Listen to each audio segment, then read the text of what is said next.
Space, the final frontier. Well, okay, not really. All right, take two. Here in the Mitten State, welcome to Code 47, bringing you all things Star Trek, spanning the quadrants, the best thing since the neutral zone.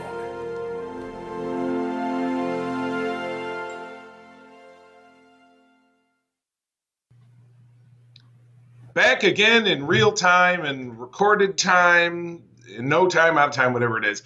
This is episode 86 of the Code 47 podcast on the Secret Friends Podcasting Network, brought to you this week by the good folks at Manscaped, our very first sponsor. Get 20% off their products and free shipping with the code SFU at Manscaped.com. I'm going to talk a little bit more about that later in the program. But, oh my gosh, you guys, it's Monday. You know, it's weird because usually when our listeners wake up on the odd Monday, they have the show right away. But we're recording this in the evening. I'm going to push it right away because we had a little bit of activity, the three of us, going on this weekend. Guys, what were we up to?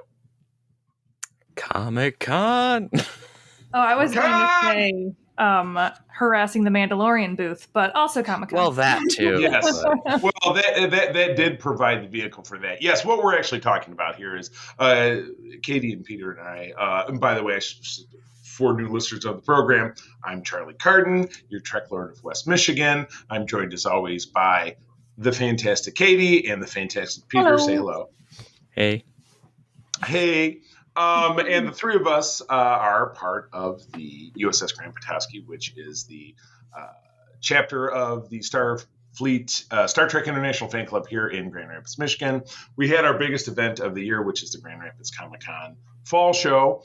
We have a great booth, a lot of interactive stuff, props, sets, all that different good stuff. But what we had, thanks to some brainstorming of our members, was a great annual meeting with a wonderful silent auction where we've raised, and I've been sharing this on social media today, but we're very excited, over $1,100 for the Make-A-Wish Foundation of Michigan, which is just blows my mind. So you guys, you know, in 30 seconds or less, what was your Grand Petoskey, Grand Rapids Comic-Con experience like? Peter, you first. Well, I was only there for one day, but it was great. Just, you know, meeting a bunch of new Star Trek fans, showing off some of the computer stuff that I have found because I like, you know, playing with Starfleet LCARS interfaces. And so we had one of those at our booth. And so got to show a bunch of people that. And it was just great hanging out, doing random stuff. And then we got to take pictures for the podcast, which was hilarious. Oh my God, it's going to be so great. We use local photographer Dustin Valkema, and we're going to be able to bring that work to you guys within the next several weeks. You'll be seeing him kind of as taking the lead as our promotional material, and I'm very excited. Katie, what are your thoughts on GRCon? This was my first time at the con as a Starfleet ensign. I have been as an artist, but it was kind of the same, but a very different experience. I have, you know, obviously experienced, you know, being in a booth, but I was really excited to just be able to share Star Trek with folks. Because the nice thing about being in a fan booth versus being in an artist booth is when you say hello to someone, they don't automatically assume that you're trying to sell them something. Even though we were. And we did a great job. Yeah, I mean, it's not as heavy because it's just like, hey, do you like Star Trek? Because if you do, this thing will like. If you don't like Star Trek, then please, by all means, don't feel forced to sign up and give us $5 because we will not take advantage of it. But yeah, overall, it's just really nice to reconnect with a really amazing community of folks. Like I'm wearing my little Star Trek bow in my hair that I got from Dapper on arrival.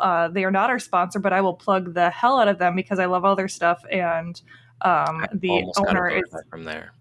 Oh man, I have some of your bow ties. Premium stuff, folks. Very beautiful, geeky stuff, and a lot of really. It sounds like you might have the opportunity with this plug if they get a little bump in sales to maybe talk to them about something a little bit more formal. But we'll leave that for another time. But anyway, it was a great experience. we had our first annual meeting, and like I said, a silent auction, which helped us raise between that and then the donations back in the booth, that great amount for the Make-A-Wish Foundation of Michigan. So it was spectacular. Can't wait for the next show. They have a show in the springtime down in Kalamazoo, which we'll also be at. So if you live in Michigan, you can come see us there. So anyway, enough of the plug. Now it's time to move on and talk about some Star Trekking. We have 2 episodes of Prodigy to talk about. Now, admittedly, like last time, I did stick in the long summary. Please don't read it, but it's there for reference. So who's going first? Peter, you want to go first? You talked first, so you're going first. You can take it. Okay. All right. Season 1, episode 12, Let Sleeping Borg Lie. So in the previous episode, or the episode before that, we found out that there's a weapon hidden aboard the Protostar. And so they're trying to figure out what it does, and they come across a hibernating Borg cube. Ooh. Whoops. And then our intrepid crew decides to board the sleeping Borg cube to see if the collective can analyze and adapt to said weapon so that they can disable it or get rid of it. Shenanigans ensue. They wake up the Borg, as you do. Eventually they get away, but there's some collective nonsense that goes on. Right. So what did you think of the episode overall? I generally liked this one. There were some things with the Borg that I nitpicked a little bit, because that's just what I do. What? You be a stickler for canon? Never. No, come on. I mean, like the fact that these basically were, TNG Borg, not Voyager Borg, because they were they looked like they were white paper sheet with with tubes coming out of them. They were low budget animated Borg, which I thought was just so weird. But like we were talking about last week, you think with animation it would be a little bit more like later Clone Wars and earlier Clone Wars. They were just so awkward. The one thing that I did think was kind of fun was how they were able to bring in like different body shapes for the Borg. Like you had this giant reptilian thing, and like there were other non-humanoids that were assimilated, which was kind of cool. Right. And then they assimilated Zero for a hot second. Right. So it was just interesting to see how the Borg would adapt to assimilating things that aren't 2 arms, 2 legs, based off of Homo sapiens. So yeah, they had a kind of like the episode of Enterprise, was it assimilation or assimilated? The one where you had the Borg, but it wasn't really the Borg because they never said their name, so it wasn't really them.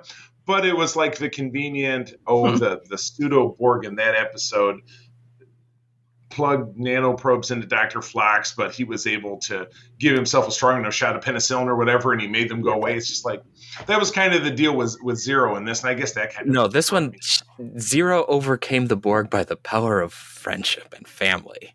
Vin Diesel would be so proud. Okay, I actually kind of liked that part. It was okay, but like the canon nerd in me was just like, I mean, it kind of works because of what we saw in Best of Both Worlds, but it was one of those like the Borg don't care about the Borg don't care about friendship. Name of the episode. I mean, but to be fair, from Best of Both Worlds, we do know that like having an emotional response, a very strong emotional response, especially towards friends or family, can help. So like it worked, but like it was a good thing. I liked it, but there was a second there where just like, huh?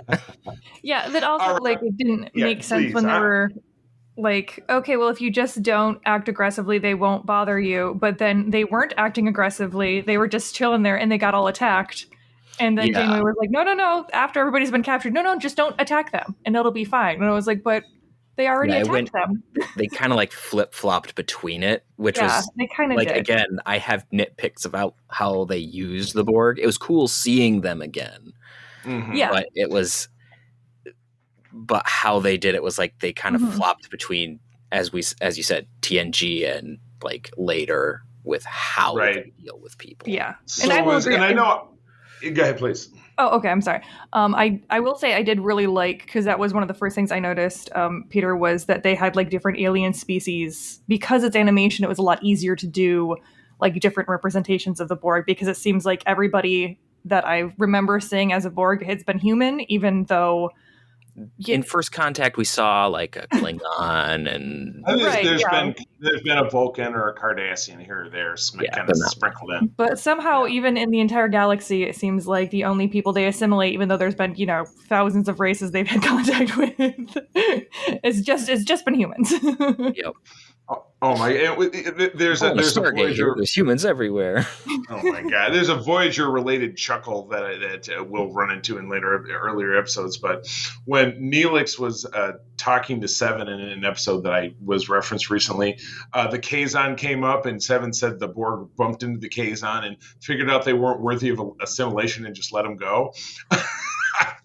Couldn't be more correct. But we'll get to I'm kind of the downer on this episode because it just felt like it was, in some ways it kind of did what it was supposed to, because this is a 100%, it's on Nickelodeon, it's geared for kids. So it gave you a very, kindergarten version of the Borg. Like, we came along and then this thing and that thing and we were able to get away and the power of friendship saved us and we flipped a switch and they were all gone. So it's just, there's been so much more depth to the Borg that's just felt very shallow to me. I mean, yeah, there's that. I'm honestly okay with using like a kid version of the Borg for this one, because the Borg are supposed to be terrifying, right?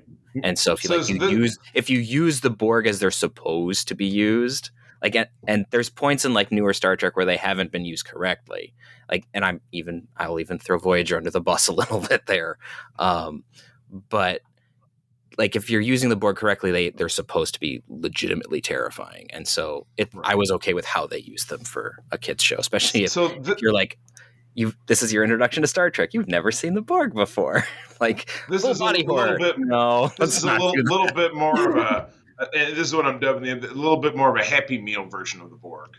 Yeah. It's kind of McDonald's light.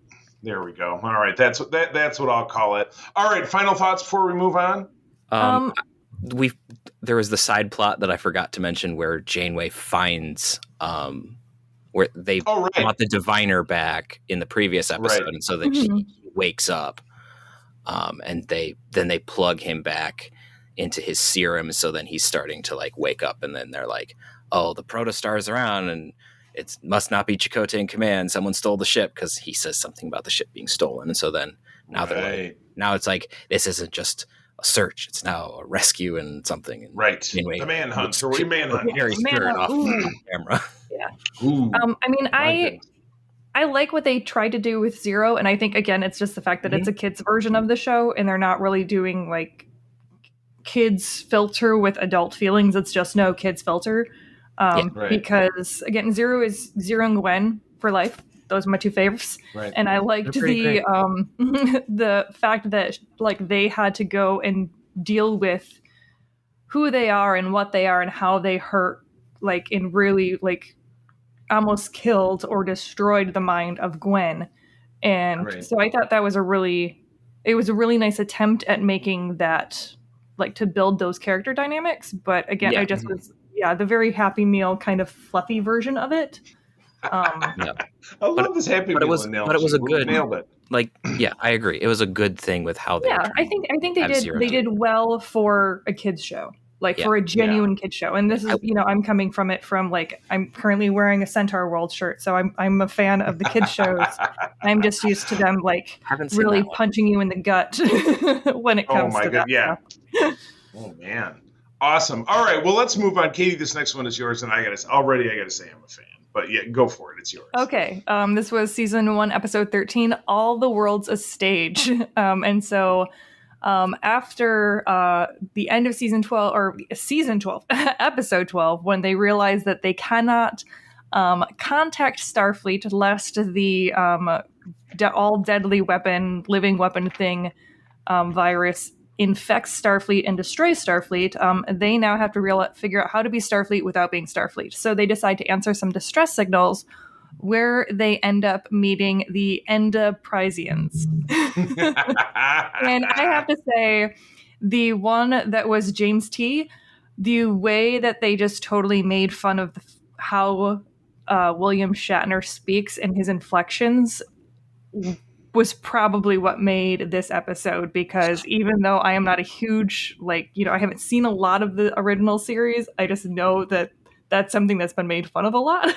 Yeah, they definitely took they took the impression of him and then amped it up to 11.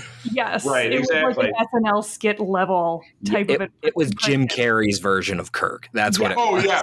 The Wrath of Farrakhan, if you're familiar with the old In Living Color TV show. Peter, very much. That was very, very good.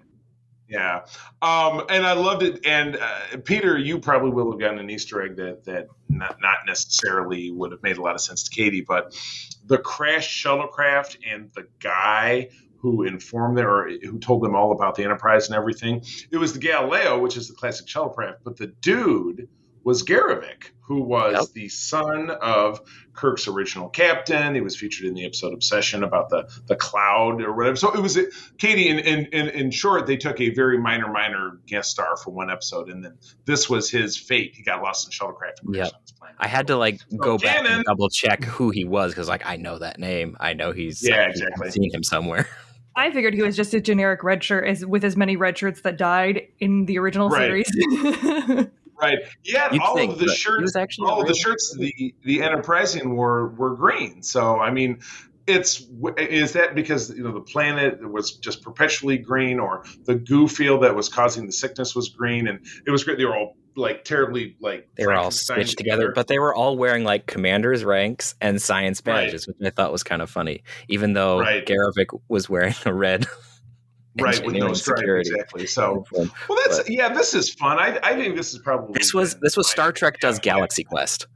Right. Yeah, this without a doubt my favorite which is great of season 1.5 so far. I think they really nailed. God, I meant to rewatch both of these things. April and I have been watching The Walking Dead, and we're in the final season, and the final episode is on 2 weeks. So we're racing through the last ones. So I neglected my Star Trekly duties. So I guess you can take me out 30 lashes with a phaser on this one. But I thought this one.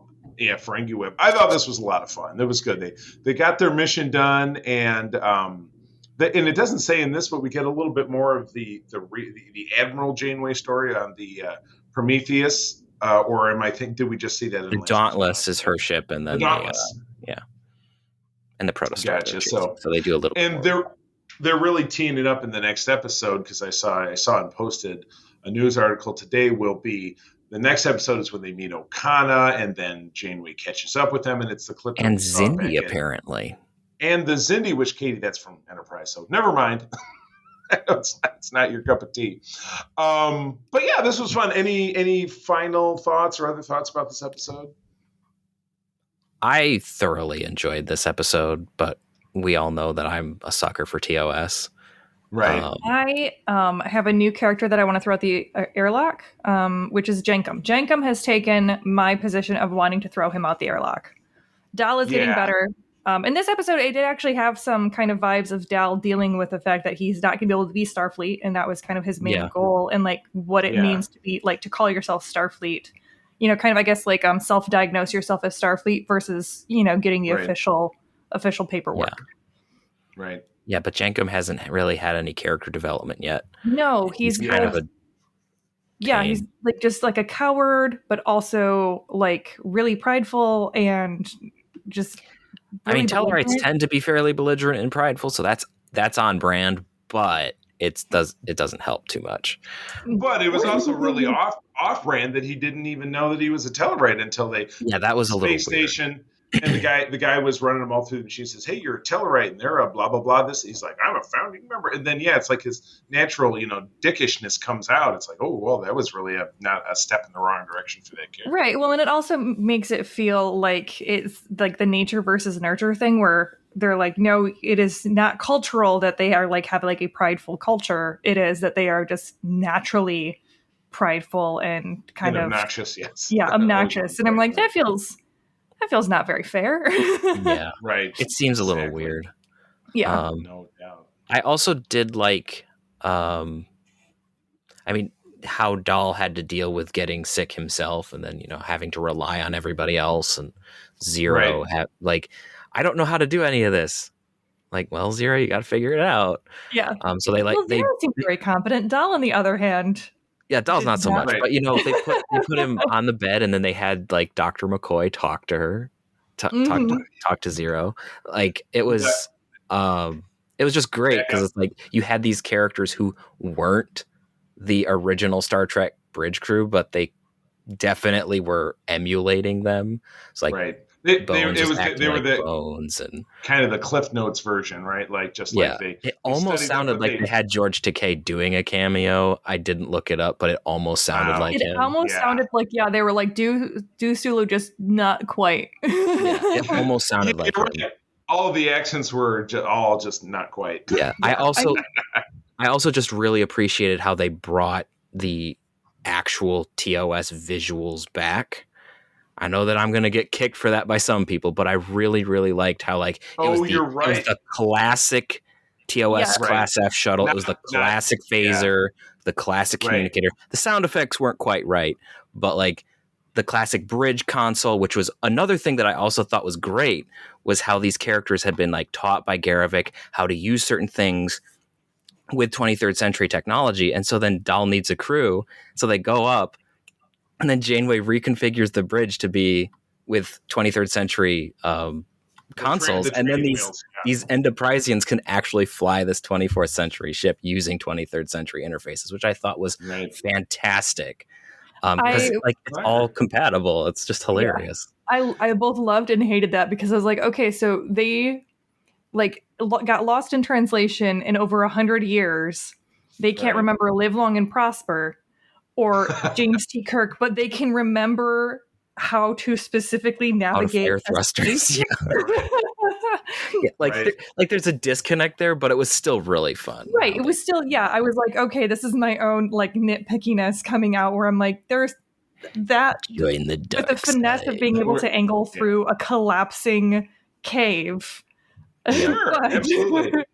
They also live. God, I can't remember now. What would they say? They did the live two logs and proper. In the center. Yeah, live logs and proper. Yes. Live logs and proper. Oh my gosh! Yeah. I just thought it was a stitch because I'm just getting Galaxy Quest vibes, which is hilarious. Oh yes, absolutely. But they're like so much less competent than the Thermians because they don't have technology. The historical documents. So it's good stuff. I loved this episode. It's definitely goofy, and it's not going to be for everybody. But I loved it. Yeah, and it definitely grew on me. It was a good night. As it progressed, it definitely grew on me because when they first showed up, I was like, I don't know about this, but by the end of it, I was like, okay, yeah, that was cute, that was fun. Yeah, at first you're just like, okay, this is just like fan service, and we're just doing something dumb, but then it got better, Gwen had something, and Dahl had something, and Zero had something. Rock and Murph were just kind of like doing something off on the side. No, Murph's in a cocoon. Yes, he didn't do much until that. But he was very, very sick for the last 2 episodes, and this one now he is in a little cocoon. So I'm very excited to see what he turns out to be. Yeah, right, and we know it's gonna happen in the next episode because that's what was teased in the Star Trek Day clip.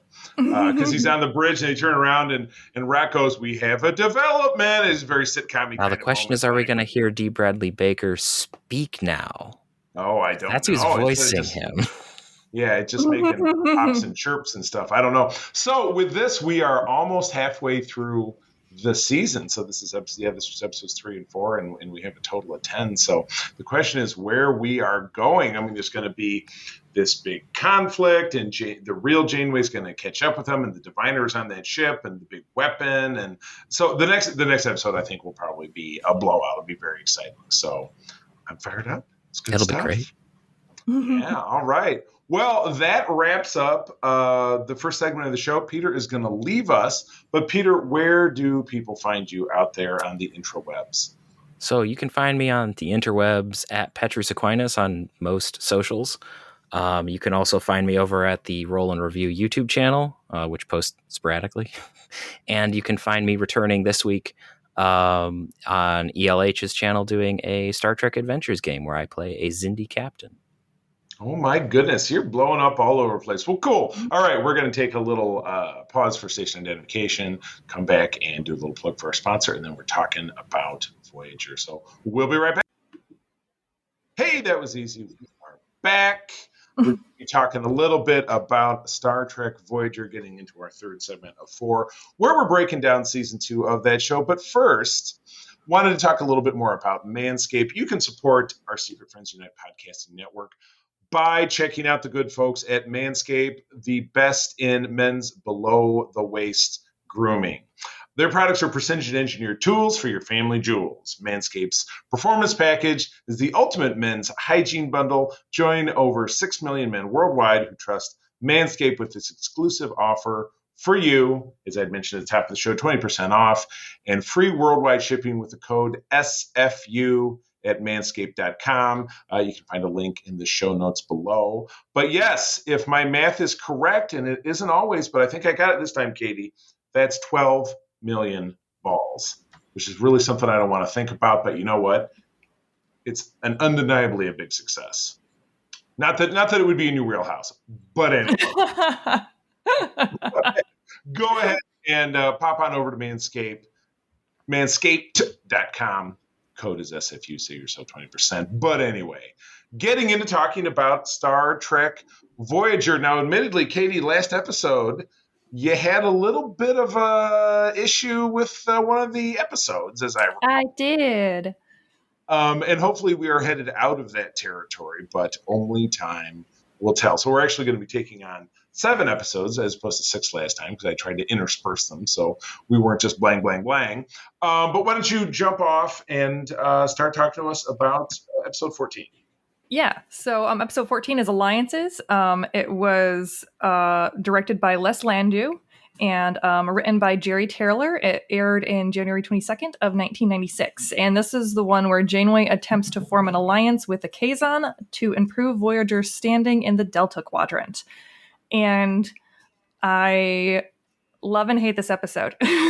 Sure. There's a thin line between love and hate with a lot of this stuff that Janeway ends up getting stuck doing.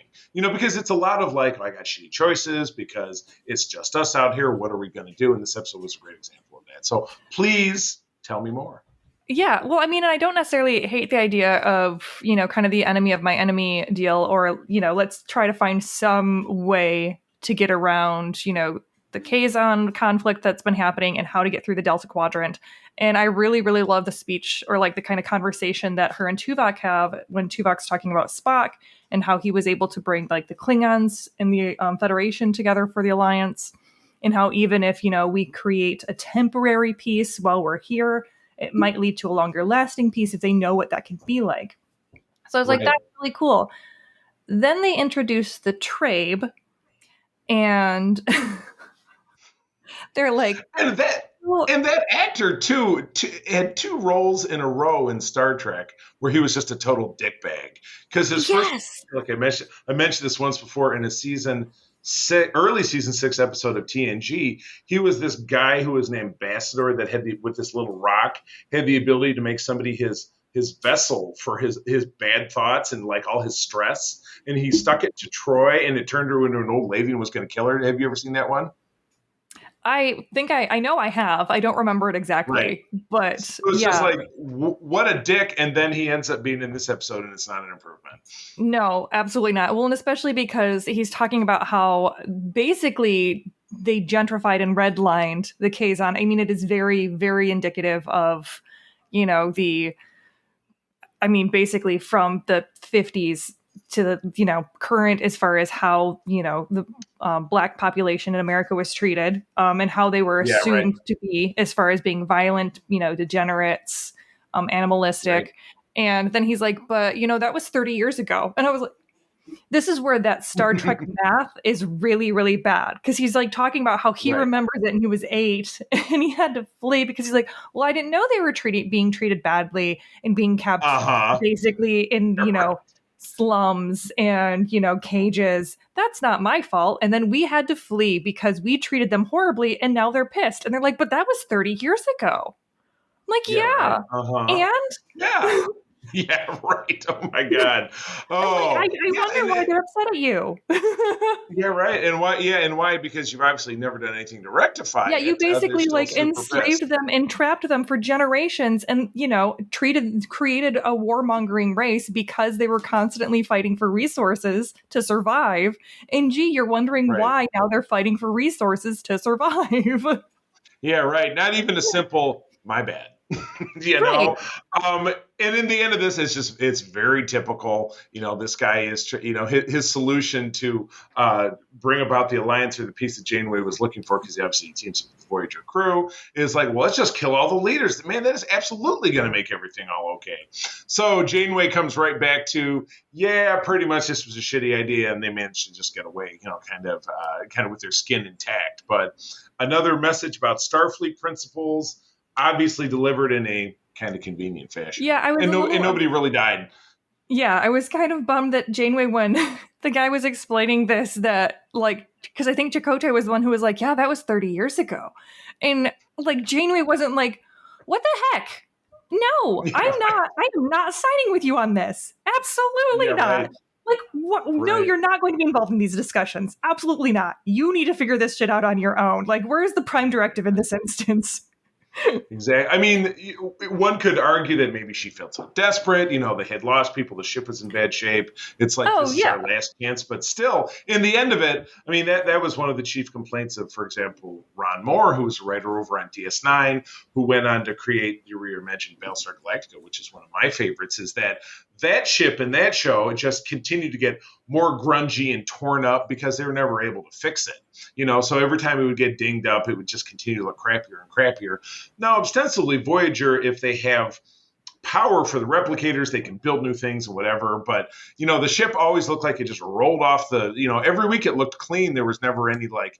crap I'm like, in okay, if everybody's on replicator rations, right. Kim had to do 2 weeks worth of replicator rations to make a freaking clarinet or whatever. Right, exactly. But Right. Well, I mean, and maybe in so much that the replicators were rationed because the main part of it had to go to making new parts. Yeah, whatever. maybe. I don't know. I mean, that makes the most sense. So anyway, I thought it was an all right episode, but it did deliver the. Yeah, I wish that they would have had. Janeway was right in the end. Yeah, I wish that they would have taken more time to explore, continue with this narrative with the Kazon and actually looked at how this impacted them and what this backstory was. And it's kind of like what you and I were talking about at our panel during Comic-Con, where there's a lot of meat and potatoes that's kind of left, in the crock pot, so to speak, because we're just with this one ship in this one moment in time. So we don't get to stay and watch what happens elsewhere. Right. Which is obviously the advantage of the other terrestrial Star Trek shows, where they're in a federation that, maybe they can come back, or, it's something with the Klingons and you can continue to explore and then they'll come back and stuff. So yeah, but with the Kazon, deemed unworthy by the Borg, as I mentioned in the first segment, people were pretty glad to leave them and their disgusting hairstyle behind. So, oh well.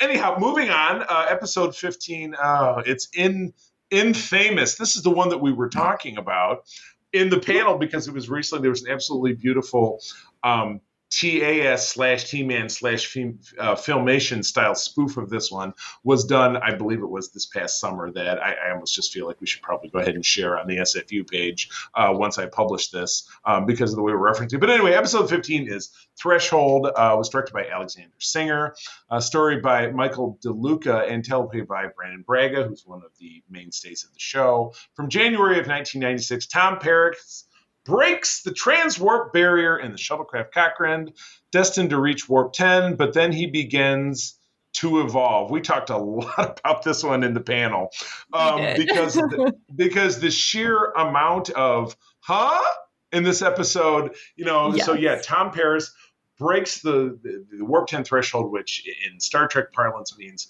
you achieve infinite velocity. You're in every place at the same time, which means Voyager could be home in a second if they could perfect it. However, it conveniently or inconveniently, depending on how you look at it, forces him into a stage of evolution of becoming a lizard, which is something that we evolve from, which then leads us to the conclusion that evolution is a big circle. Yeah, So they looked like lizard giant man lizard. newts. Yeah, they looked like giant newts, like Right. pretty much. So Right. I was trying to figure that out. So he goes to this transformation. They figure out, a convenient technobabble. Well, we got to plug him into a chamber that we plug into the warp core that we can control to do, warp particles, and that just gives him a chance to escape, which he does. But he kidnaps Janeway and he jumps in the shuttle, and he's a lizard man, but he still can figure out how to fly the shuttle. So obviously, he's out, even though he can't speak because he spits his own tongue out at one point, which was kind of gnarly. Without a doubt. This was definitely kind of a body horror type episode. Absolutely.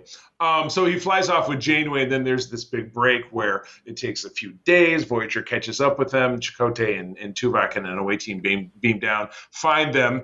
They zap them, but after, so that they don't get away. But when they do, 3 lizard babies pop out of their nest and swim away. So deadbeat dad or deadbeat mom, Janeway Paris, now have babies out there left behind in the Delta Quadrant to fend for them. Do you think they even lived? I mean, did they need their parents to live? So many unanswered questions. But uncared for lizard babies, those child support payments will be through the roof. CPS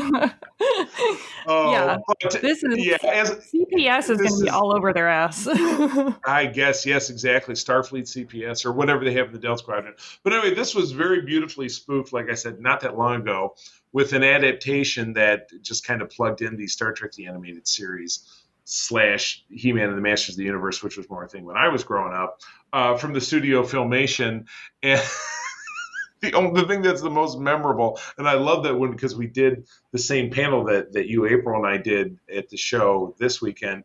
We did with Lori, who's another member of our club, back in the summertime at a different show, and it had just aired. And just the part of Chakotay when they find the lizard and he just brings his hand up to his mouth. It's just evocative of the meme with the Barbie that goes.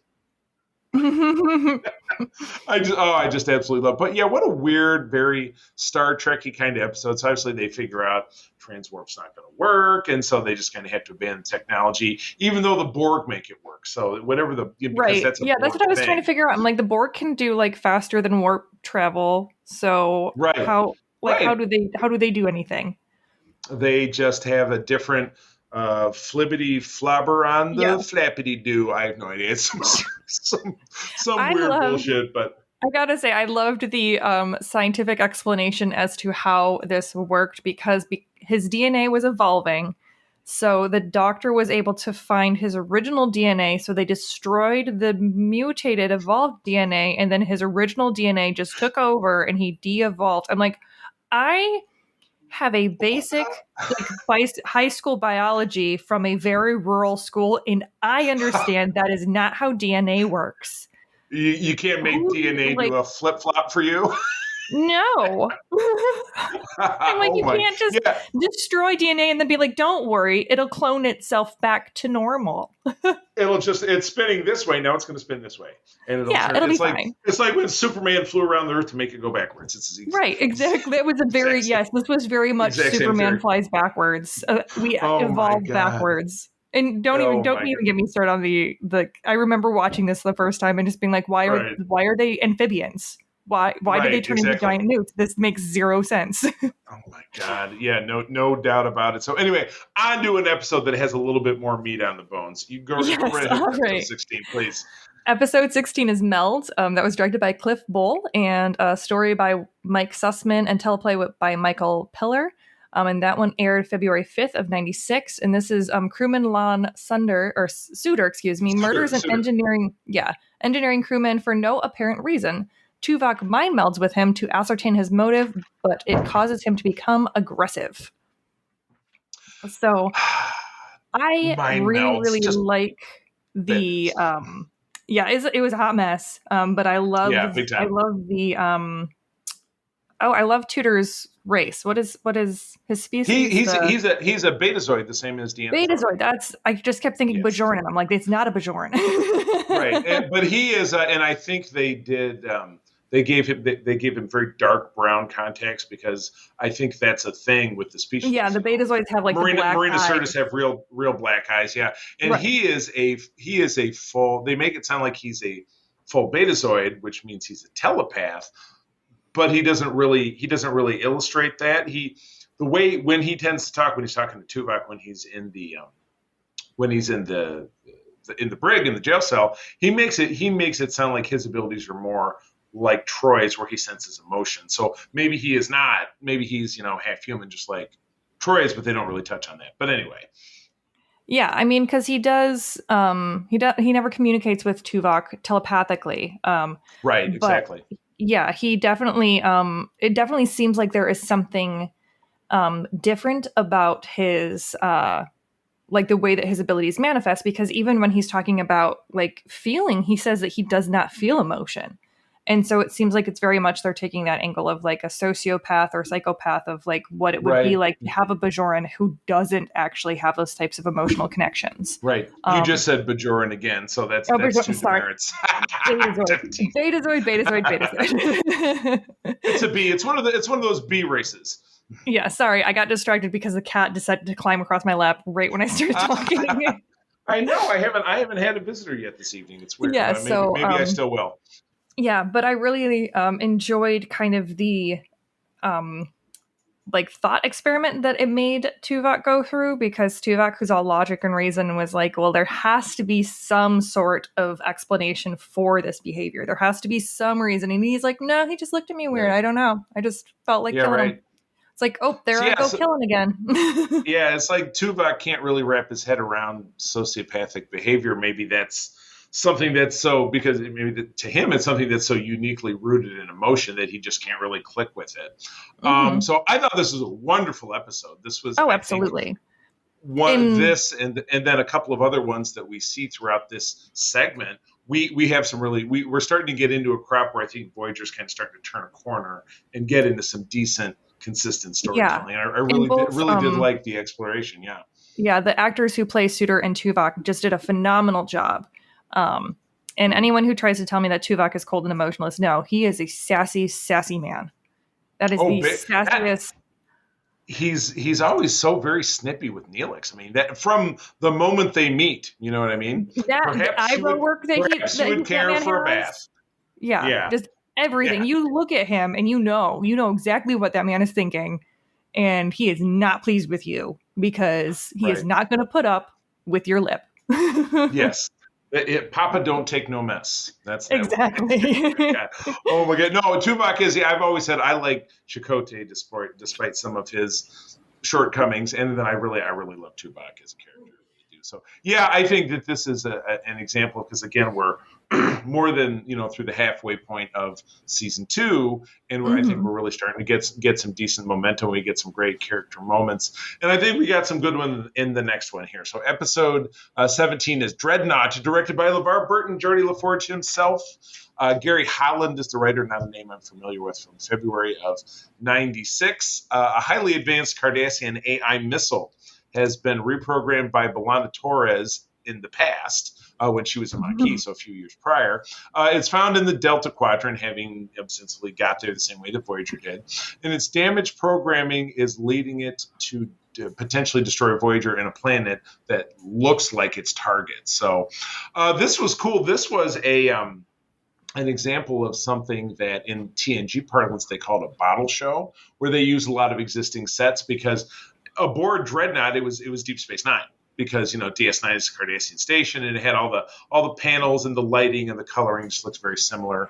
But I thought it really delivered a good story about B'Elanna and kind of her evolution from being this chip on her shoulder, snarky Maquis, to being somebody who really cares about Starfleet stuff and saving lives and rectifying this horrible past mistake, because the Maquis, they were freedom fighters. They were by any means necessary. We got to kill the Cardassians before they kill us. So I'm going to reprogram this missile to crash into this fuel depot and kill all the people there because they're the enemy. Where here, someone with an attitude like that might be like, well, it's not really our problem. Let's just keep going and say la vie.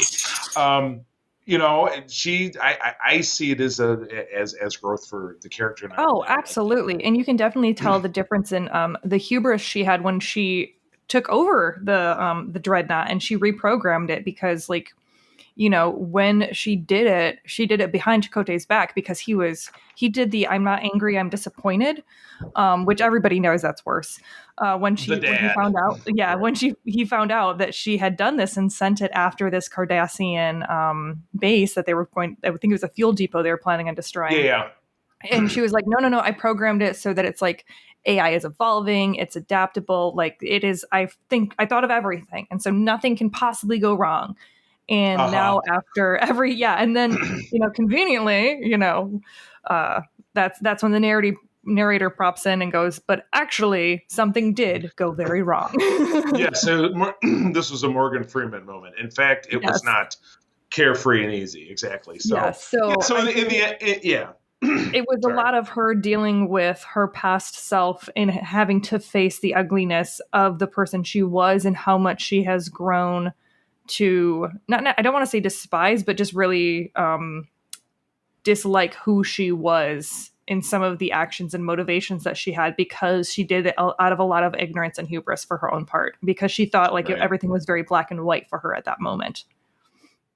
Absolutely. Yeah, no, I loved it. Definitely, like I said, a direction I think that we've mentioned this season that I think the next 3 episodes are all excellent. But get ready for some big guest starring action in episode 18. That one's yours. All right. We have Death Wish, which was directed by James L. Conway, and the story was by Sean Pillar, and the teleplay was by Michael Pillar. Are they related? I don't know, but there's a 50% chance they are. I have to look them up later. All right. Well, this one aired February 19th of 96. And the crew encounter a member of the Q Continuum who seeks to end his mortal life. And I loved it because when I was watching it, I use subtitles, and so they were referring to him as Q2.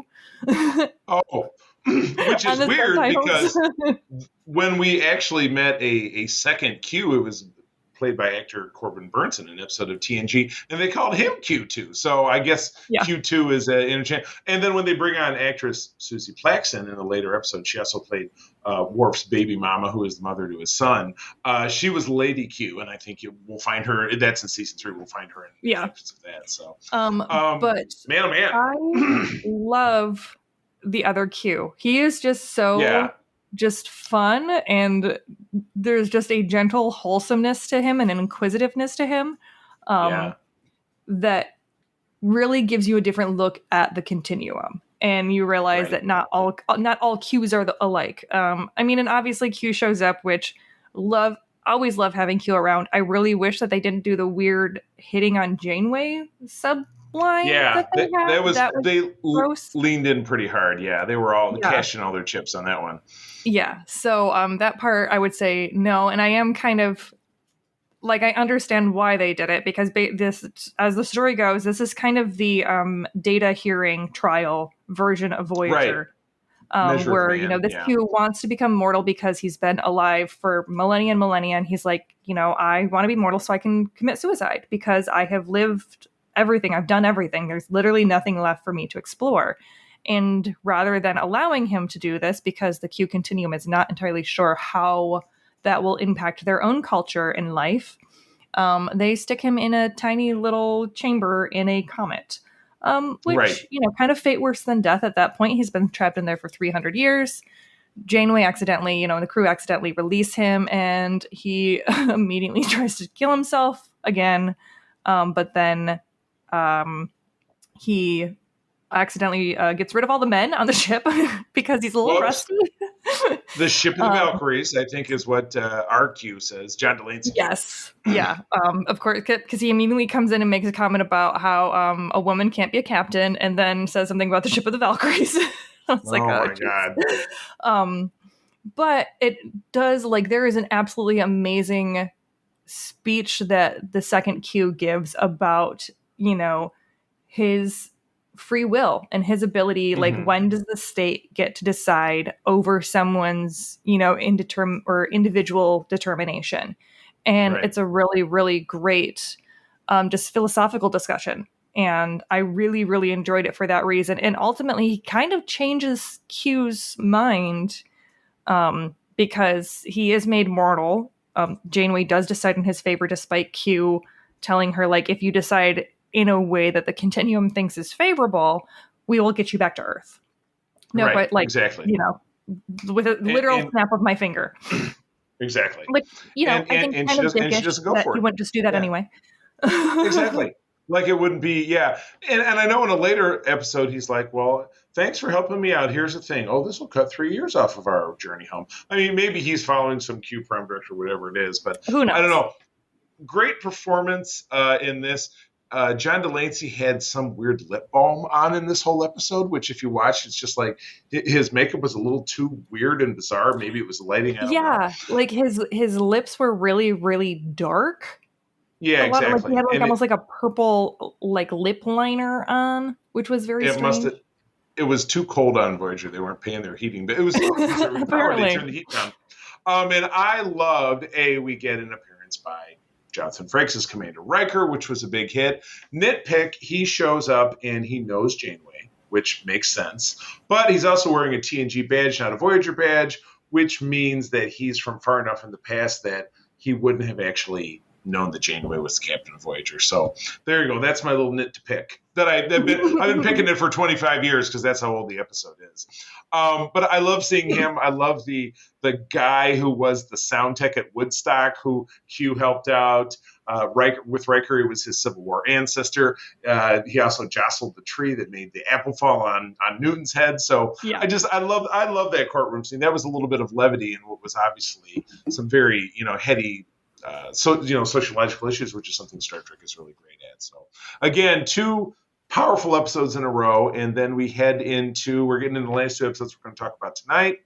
Episode 19 is Life Signs. This was directed by Cliff Bole, veteran of the series. Ken Biller was the writer again, one of the mainstays from February of 96. The Doctor helps a phage-ridden Vidian woman whose phage fortunately doesn't make her look too gross because, that really wouldn't work out. Really wouldn't work out, would it?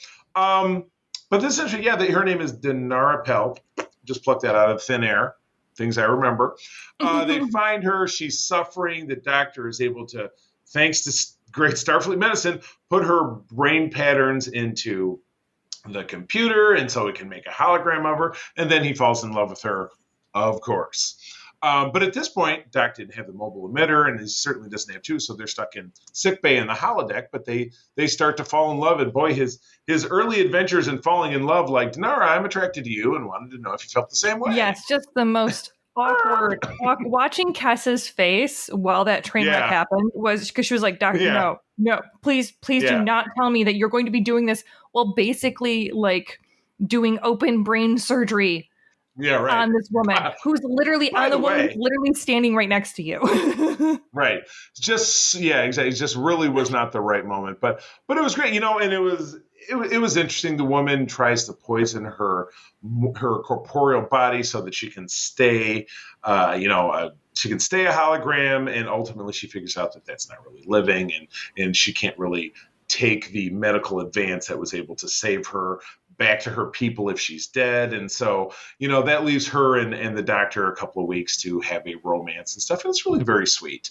I thought, so I like that. This was also the 4 or 5 episodes, maybe 3 or 4 episode culmination of what we're going to find out in the next episode, which is Tom Paris being a dickhead, being lippy, and he's running a gambling ring out of the holodeck pool hall. And in this episode, he just throws down with Chakotay, including the super awkward shove where he shoves him, and Chakotay practically flies halfway across the bridge. It was like watching a guy's soccer game. You're right, bonk. And so essentially, the episode ends, at least with that part of it, with, Paris has this outburst on the bridge and shoves Chakotay and then gets sent to the brig. And then the episode for him is over. I think that there were some really interesting moments where, like, because part of the cure that is it Dinara? Dinara, yeah. Yeah, Dinara gets is the fact that she has to basically get brain cells from B'Elanna because of the previous torture that B'Elanna received. Yeah, that's right. Back in season 1, right? In season 1. And the Doctor, being the Doctor, comes in and is like, well, no, you're going to give this to her because she needs it. And B'Elanna is, saying, no, the hell I am not. Yeah, exactly. Because she's like, this was already a horrific experience for me. This was very, very traumatizing. You're asking me to give, my captors and my torturers, even though it wasn't B'Elanna or it wasn't Denara specifically. Right, It the was, race thing. Yeah, exactly. Yeah, it was her race. And so she is avidly fighting against it. And I loved it because there was this very beautiful moment of empathy between the two where she comes in and is like, hey, whoa, whoa, whoa, whoa. I understand you not wanting to do this. And I don't want you to do it if you're not comfortable doing it.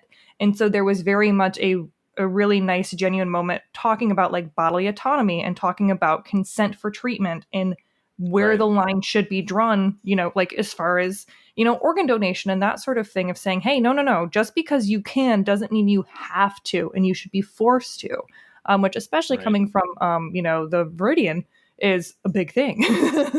Right. Yeah. Big time. And it's funny that you brought it up in a way that reminded me because there was a similar parallel back in TNG season 3, which actually that'll be the first season that you, Peter, and I are taking on together, which we'll do once this is over. But there's an early episode which we'll talk about in just a few weeks' time, and I'll probably recall this conversation in telling you this anecdote. But in that episode, they find a crashed Romulan ship, and one of the Romulans is crippled, and it turns out he needs Worf's DNA to be recovered, and Worf refuses. And then at one point, Crusher keeps asking him and harassing him, and she says, "This Romulan needs your help, or he won't make it." And Worf stands up and says, "Then he will die," and walks out.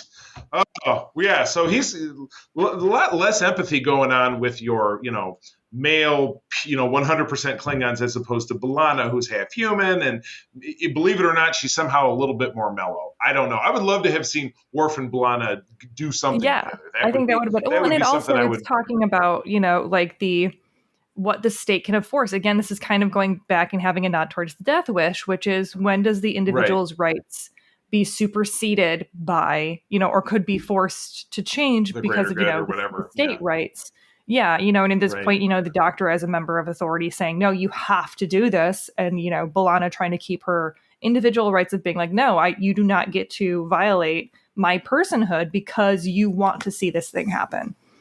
Exactly. So, no, yeah, like I said, crackerjack. They're getting into some really good stuff.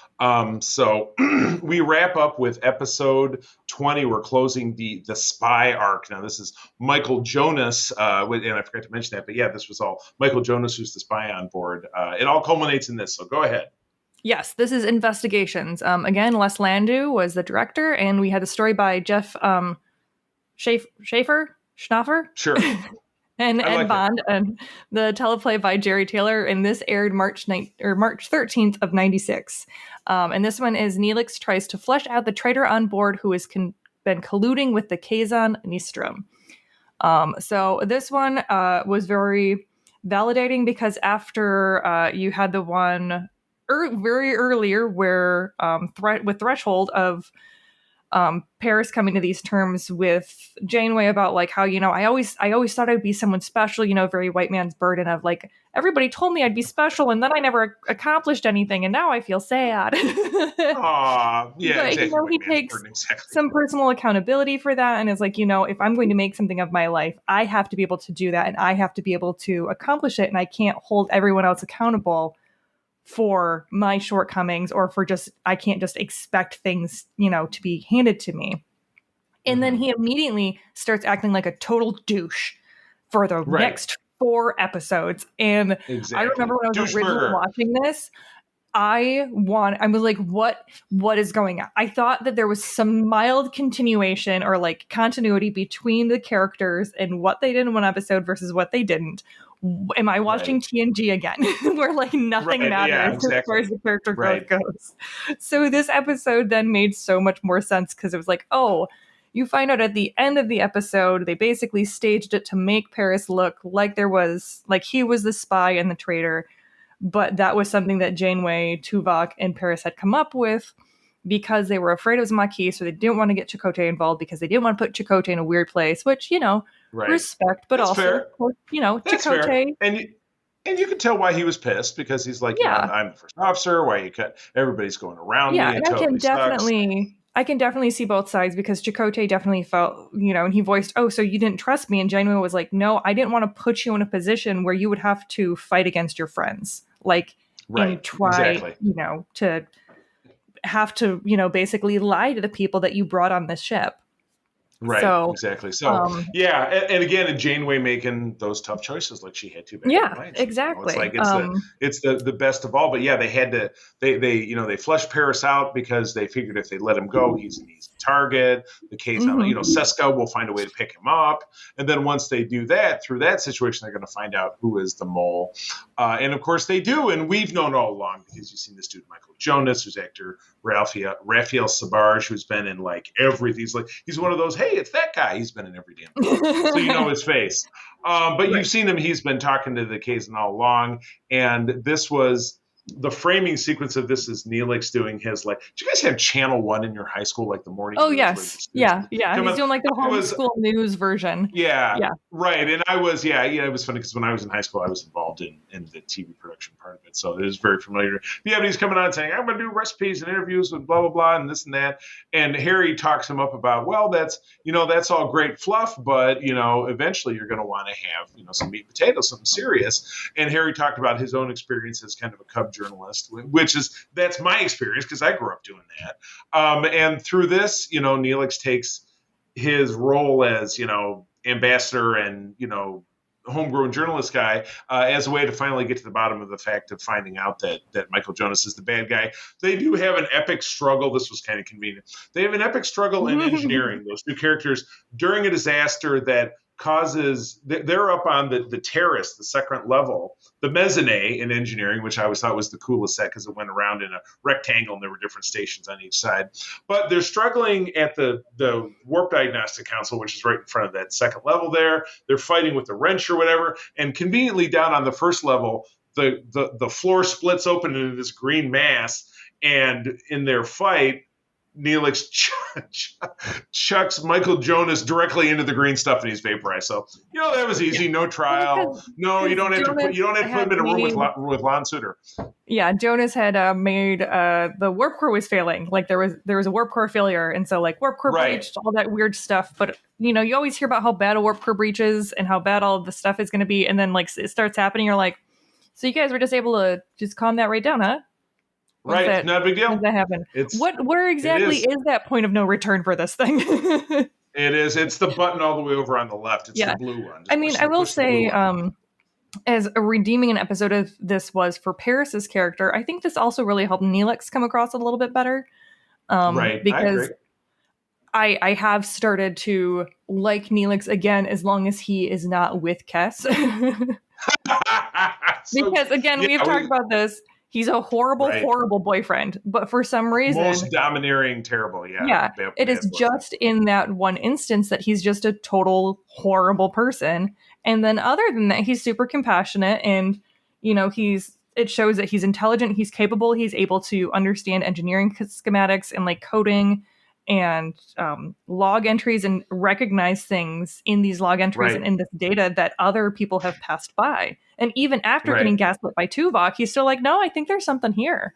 Exactly. So I thought this was great. So like I said, we're capping what I thought were 7 great episodes in this kind of quarter mark here. So all right, real quick, let's have a favorite and a least favorite out of this group. I think my least favorite would be Alliances. Yeah. Okay. Fair. And then I think my favorite would be Death Wish, despite the weird, creepy come-ons. Yes, exactly. Fair. I thought Threshold was just ridiculous because of the weird lizard newts, and I thought fair. I thought Meld was superior because Brad Dourif, who is Lon Suter, is a phenomenal actor, and Tim Russ is a phenomenal actor, and I thought 2 really great performances. So, all right, well, that takes us out, and we've got just one of these segments left, and then season 2 will be in the rear view, and we'll move on to season 3 of TNG, which you, Peter, and I will do together, and I think I'm really looking forward to that. But without further ado, Katie, take us up on out of here. Yeah, for more information about Starfleet International, please visit Grand Petoskey on Facebook and Twitter. Yes, indeed. And Katie, where do people find you out there on the intrawebs?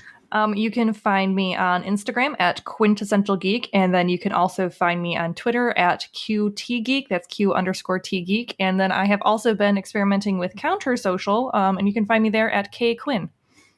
My goodness, you'll have to. I know that you're looking to educate Extra and Mark and myself.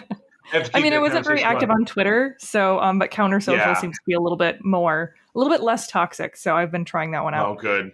Yeah. And as for myself, I'm less on Facebook these days, so I'm not really going to highlight that. I am still over on Twitter at the C3, kind of off of Instagram as well. But you can find me there. April and I, my wife April and I, also run the USS Grand Petoskey, which we've talked about a lot on this episode.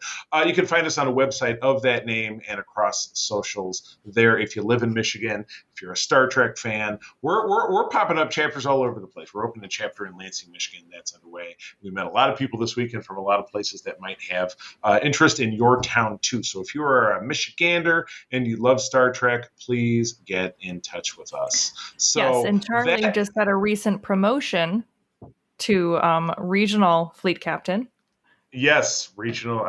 I am the regional coordinator. I am responsible for 9 chapters in Michigan and Eastern Canada. Thanks for bringing it up.